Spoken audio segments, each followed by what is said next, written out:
Hello दोस्तों, राधे राधे। राधा अष्टमी की ढेर सारी शुभकामनाएं। तो आइए जानते हैं कि राधा अष्टमी पे अगर आपके पास राधा जी नहीं है तो आप किस प्रकार से राधा जी का जन्मोत्सव मनाएं।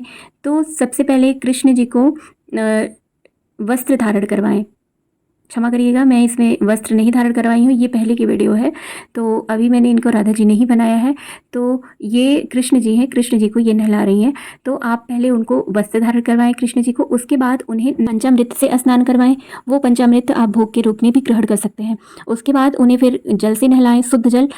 उसके बाद फिर एक चौकी लगाएं, चौकी पे पीले कपड़े बिछा के उस पर राधा रानी, कृष्ण जी और राधा रानी की कोई प्रतिमा है तो वो विराजमान करें। और फिर ये जो आपने लड्डू गोपाल के विग्रह को जो आपने राधा जी बना दिया है तो इनको राधा जी के रूप में पूरा श्रृंगार करें, इनको वस्त्र धारण करवाएं, चुंदरी उठाएं।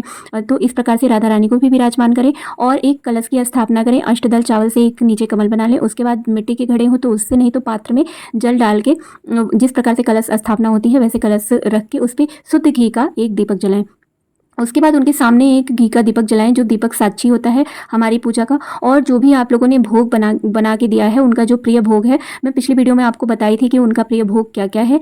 तो उस प्रकार से आप उनका प्रिय भोग जो भी है उन्हें भोग पवाएं, उनकी आरती पूजा करें, आराधना करें और कथा तो जरूर सुने। और सबसे बड़ी चीज़ है कि उनके राधा जी के नामों का जप करें। अगर आपको मतलब 28 नाम नहीं याद है तो आप बस राधा राधा राधा राधा श्री राधा श्री राधा श्री राधा नाम का भी जप कर सकते हैं। जितनी बार 108 जितनी बार आपका श्रद्धा हो उतनी बार आप जप कर सकते हैं। और नहीं तो सबसे बड़ी मतलब ये बताया गया है कि जो भी राधा जी के 28 नामों का रोज जो जप करता है उसको कभी कोई कष्ट नहीं आता है, उसकी सभी मनोकामना पूर्ण होती है। तो आपके आइए जानते हैं कि राधा जी के 28 नाम कौन कौन से हैं।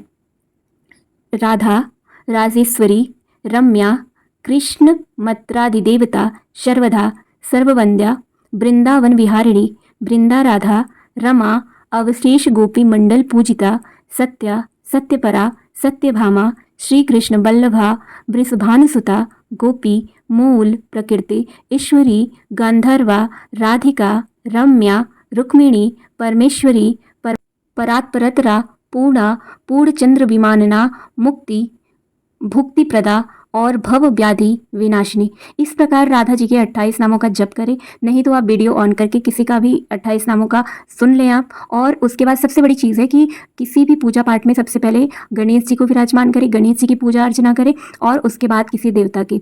तो इस प्रकार राधा जी की पूजा अर्चना करें, उनको दान दक्षिणा दें और उनके भोग ग्रहण करवाएं। और आरती पहले श्री गणेश जी की करें, उसके बाद राधा जी की करें, फिर बाकी बिहारी की करें। राधा अष्टमी के अवसर पर बिसभान लली की आरती का गायन करना बड़ा ही मंगलकारी माना गया है। देवी राधा साक्षात लक्ष्मी की स्वरूप हैं। राधा अष्टमी पर देवी राधा की पूजा करके इनकी आरती का गायन करने से राधा रानी बहुत ही प्रसन्न होती हैं। कहते हैं जहाँ पर देवी राधा के नाम का गायन और ध्यान किया जाता है भगवान श्री कृष्ण बिना बुलाए ही स्वयं आ जाते हैं। ऐसे ही जो भक्त वृषभान लली का आरती का गायन करते हैं उन पर राधा रानी के साथ श्री कृष्ण की कृपा स्वतः ही होती है, क्योंकि वो कृष्ण भगवान की जो प्राण अर्धांगिनी है। आरती इस प्रकार है। आरती श्री वृषभानुलली की, मंजुल मूर्ति मोहन ममता की। आरती श्री वृषभानुलली की, त्रिविधि ताप युतु संतृत नाशिनी, विमल विवेक विराग विकाशिनी, पावन प्रभु प्रद प्रीति प्रकाशिनी, सुंदरतम छवि सुंदरता की। आरती श्री वृषभानुलली की, मंजुल मूर्ति मोहन ममता की।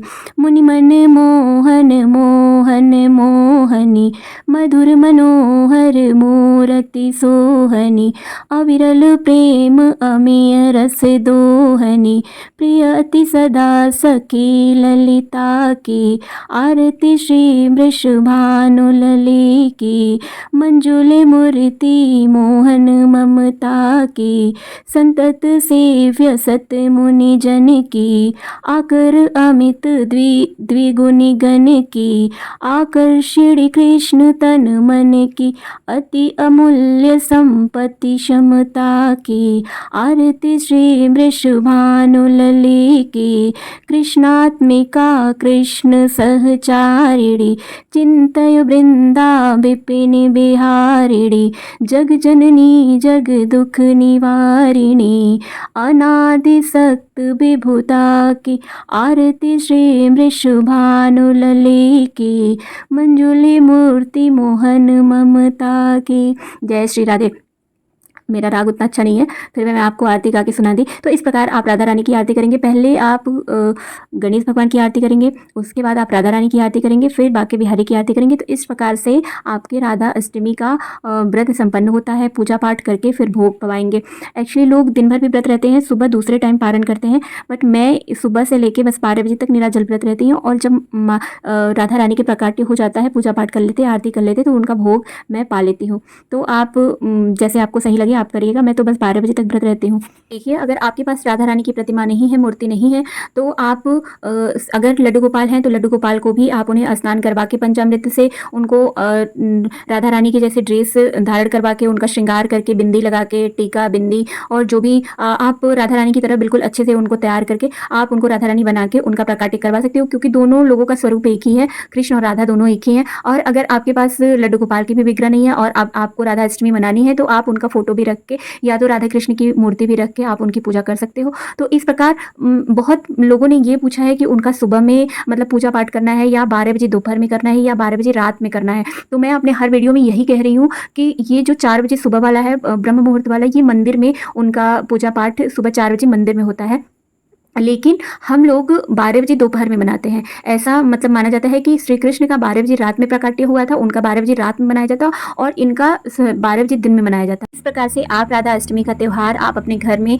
परिवारजन के साथ खुशी खुशी मना सकते हैं। पूजा पाठ करके भोग उनको पवा के आप भी भोग पा सकते हैं। वीडियो अच्छी लगी हो तो लाइक और शेयर करिएगा और ऐसी ही वीडियो देखने के लिए चैनल को सब्सक्राइब कर दीजिएगा। राधे राधे, जय श्री कृष्णा, जय माता दी। राधा अष्टमी की ढेर सारी शुभकामनाएं।